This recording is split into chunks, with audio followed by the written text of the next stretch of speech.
Bitcoin just crashed through 3 major moving averages in a single session, leaving over $200 million in liquidations. But here is the pattern interrupt that separates the pros from the trapped. The most violent down moves in a bearish trend almost always end with one final, brutal flush that the crowd calls panic, and we call the opportunity. There is one danger zone directly below at 70,037, and one hidden opportunity setting up right now in the oversold hourly RSI. I'll show you both. Stay to the end. I'm giving you 3 exact levels you can trade tomorrow, including an aggressive countertrend sniper shot most traders will be too afraid to take. Here is the session bias on Bitcoin, range-bound with a bearish gravity, but we are fading the extreme short-term fear for a mean reversion bounce. This is not a trend-following environment. The single invalidation level that flips this entire analysis from fade the lows to aggressive sell on any bounce is a daily close below 70,037. Write this number down right now. If we break 70,037 and close below it today, the entire 4-month accumulation structure resets, and the next logical target becomes 68,676. The herd is positioned heavily short after the weekly strong sell signal, and that is why the next move higher, if it comes, will be violent. The retail sentiment is max fear, and that is exactly where smart money enters. Let's start on the weekly chart because this is where the real battle is framed. The weekly trend is a strong sell, and price is now trading below the anchored volume-weighted average price from the October rally. But here is what most traders miss. The MACD on the weekly is not accelerating lower, it is just drifting. There is no massive momentum spike. That tells me this is a structural grind down, not a capitulation crash. The 200-week moving average, the true bear market line, is sitting way down at 48K. We are nowhere near a generational buy signal yet, now drop to the daily. Strong sell. Price is below the 20, 50, and 200-day exponential moving averages. The daily MACD is deeply negative and has just confirmed a bearish cross. That is the headline. But look closer at the RSI on the daily. It just touched 28.5.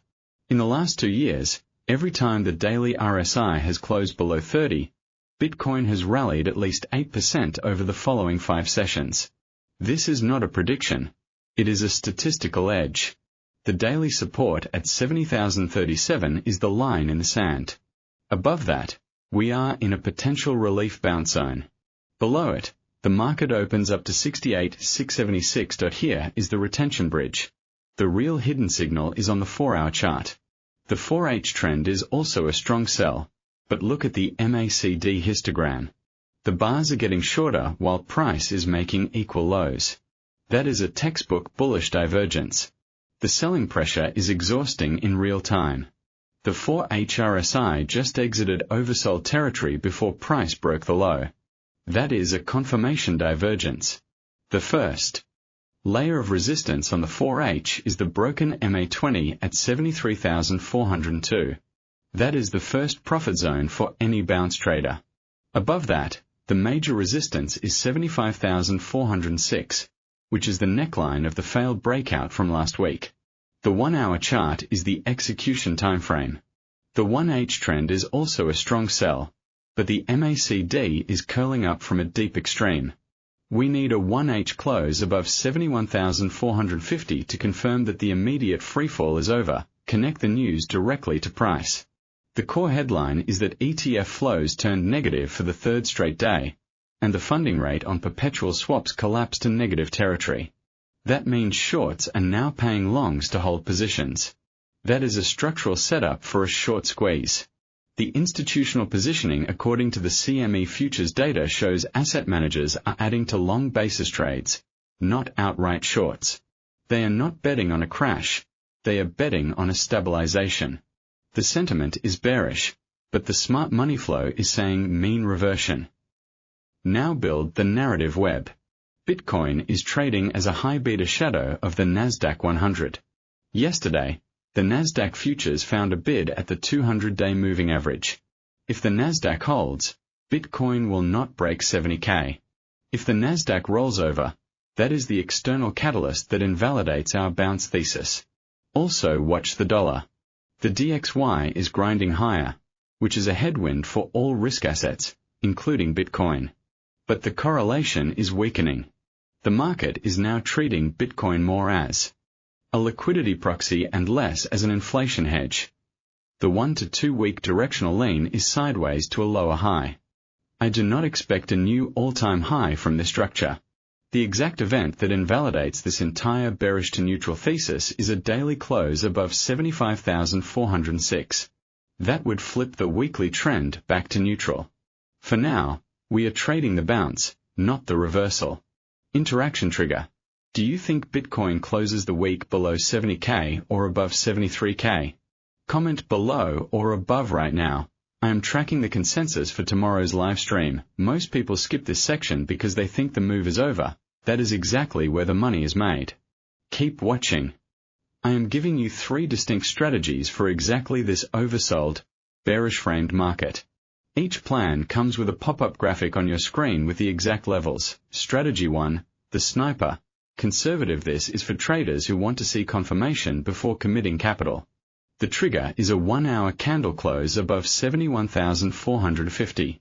That is the first sign that the selling exhaustion is real and the shorts are starting to cover. We enter long right there.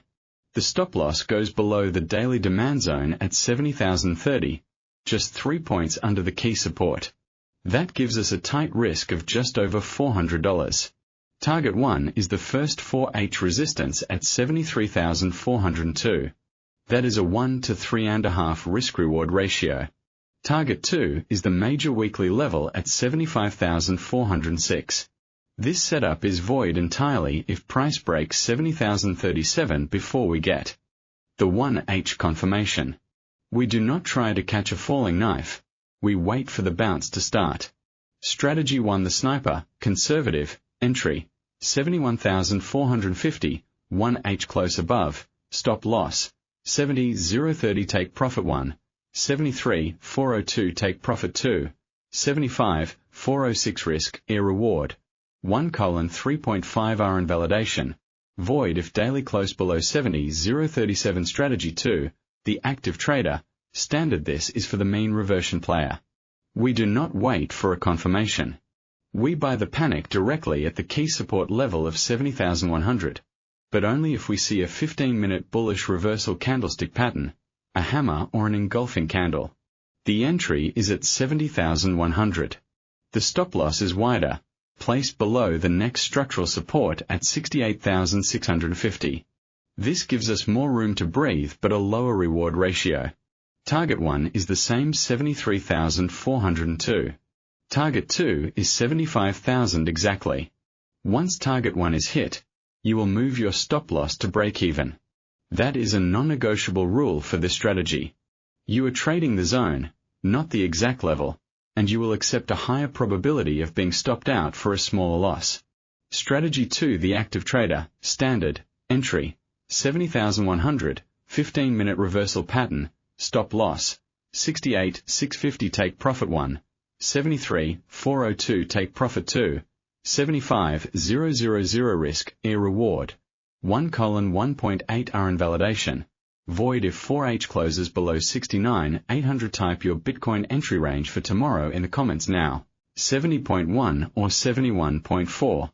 Let's see who is aligned. Strategy 3, the aggressor, high risk. This is the countertrend, high risk play for the experienced trader only. This assumes we break below 70,037 and tag the 68,676 level. Most traders will be shorting the breakdown here. We will do the opposite. We will buy the liquidity grab at 68,750. This is a long entry into a falling market. The trigger is a 5-minute bullish reversal after a sharp spike down that wicks below 68,600 but closes back above 68,750. The stop loss is extremely tight at 68,400. Target 1 is a quick scalp back to 70,100. Target 2 is the 73,400 level. The risk-reward on this is massive, but the probability of success is lower than the other two strategies. Only for those who can lose small and manage risk aggressively. Strategy 3, the aggressor, high risk, entry, 68,750, 5-minute reversal after wick, stop loss, 68,400 take profit 1, 70,100 take profit 2, 73,400 risk, reward, 1:5.4 hour invalidation, void if daily close below 68,200 risk management pulse. Never risk more than 1 to 2% of your total account on any single one of these setups. No positions through the next CME future settlement or a surprise Fed speaker. Stops are non-negotiable. If you enter without a stop, you are not trading, you are gambling. This is how you survive to trade the next big move, and the one after that. Let me summarize the single most critical level for the next session. That is 70,037 on a daily closing basis. Above that, we trade the bounce towards 73,400. Below that, we wait for the 68,600 liquidity grab. Tomorrow's focus is the Nasdaq futures correlation and the US PPI data. If that number comes in hot, the dollar spikes and 70K breaks. If it comes in cool, expect that short squeeze we outlined. If you want the full breakdown on how the S&P 500 gamma levels are impacting Bitcoin's intraday volatility, that video is linked on the end screen right now. Smash like if this gave you a clear, actionable plan for this Bitcoin freefall. Subscribe, hit the bell, and I will see you in the next one with the complete breakdown on gold's next major pivot.